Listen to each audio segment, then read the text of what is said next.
Okay, get ready for a story of cosmic travel, of birth and incredible survival. A story that spans billions of years. It's a true epic. But our hero?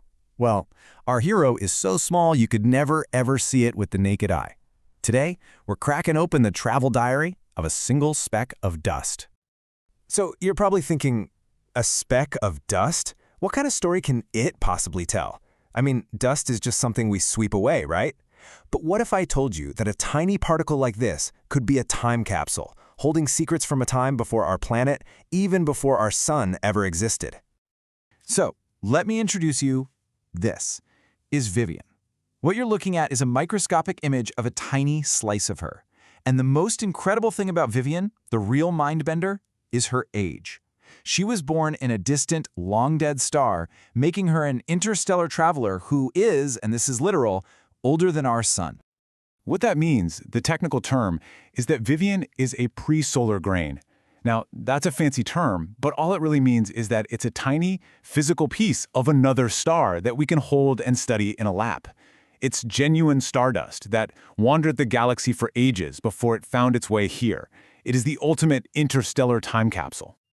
Every good story has a beginning.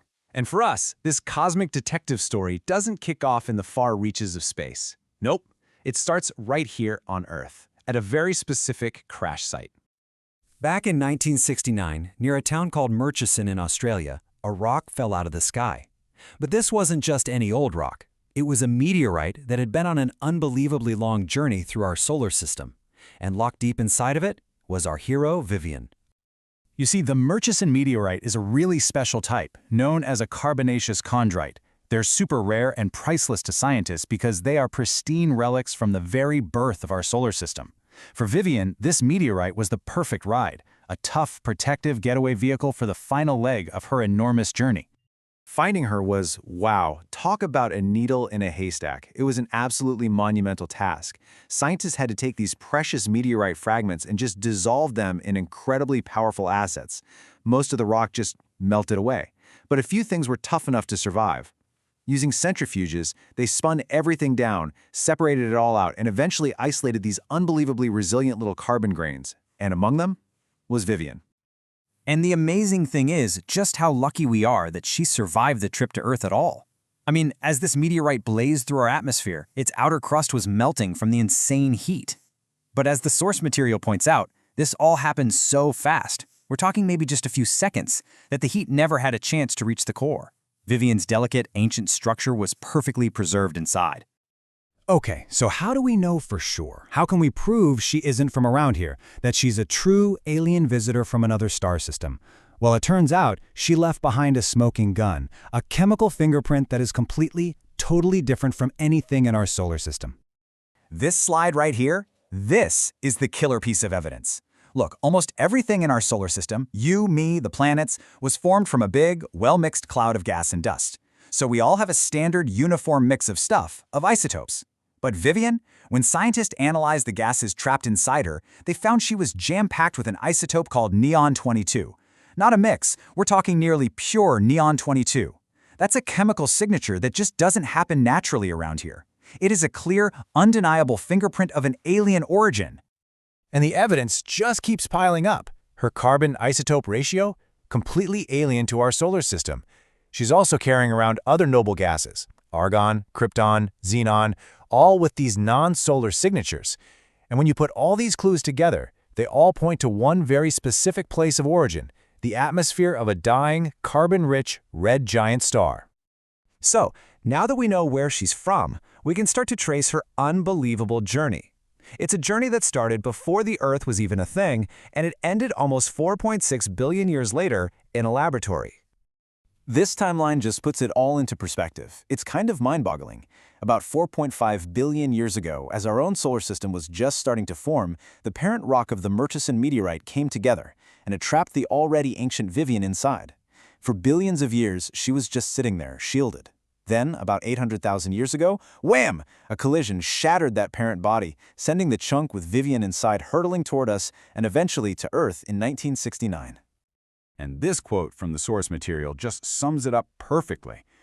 The Murchison meteorite was Vivian's Goldilocks ride. You know, if it had been too big, It would have just vaporized on entry. Too small, and it would have melted way up in the atmosphere. But this one, it was just right, protecting its precious cargo all the way to the ground. So now, let's trace her story all the way back. Before Murchison, before our solar system even existed, we can finally open Vivian's travel diary to the very first page, her birth, inside the heart of a dying star. Now, this wasn't just any ordinary star. It was what's called an asymptotic giant branch, or AGB star. I want you to picture a star in its final death throes, bloating up to hundreds of times the size of our sun.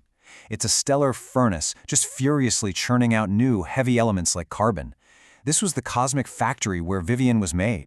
So, how do you even make stardust like this? Well, it starts as a tiny liquid droplet of carbon in the star's outer atmosphere. As it cools down and solidifies, it forms this weird, disorganized core. And then the magic happens. The sheer pressure of the starlight itself begins to push this tiny core outwards. And as it travels away from the star, it sweeps up more carbon atoms which form this layered, protective rim, kind of like the skin of an onion. And I just think this is such a beautiful idea. Vivian wasn't violently blasted out into space in a supernova. No, she was gently nudged out into the interstellar medium by the persistent, unstoppable force of light itself. All those photons streaming from her parent star were like a constant wind at her back, pushing her out on the very first step of her incredible journey. And that gentle nudge, it was actually unbelievably powerful. Scientists calculated the acceleration Vivian's little core experienced just from that starlight. It was about 5 meters per second squared. To put that in perspective for you, that is about half of Earth's gravity. A tiny, tiny speck of dust being pushed with half the force of gravity, powered only by light. That's just phenomenal. So, a tiny little sphere travels for billions of years, survives a fiery plunge through the atmosphere, and is painstakingly discovered in a lab. It's an amazing story for sure, but why does it matter? What can this one single speck of dust actually teach us? Vivian's story is it's profound. It proves that we can physically hold in our hands and analyze material from stars that died long before our sun was even born. These grains are direct messages from the ancient past. They show us how the very elements that make up our planet, and yes, even our own bodies, were forged in stars and then seeded across the galaxy. That carbon in your body? It was created in a star, just like Vivian. In a very real way, she is our distant cosmic relative. So in the end, the story of Vivian isn't just about a speck of dust. It's about our own connection to the cosmos. It's a physical, tangible reminder that we are all made of stardust, every one of us carrying elements that were forged in ancient stars, which really only leaves one final question to think about. How much of the universe's history is written inside you?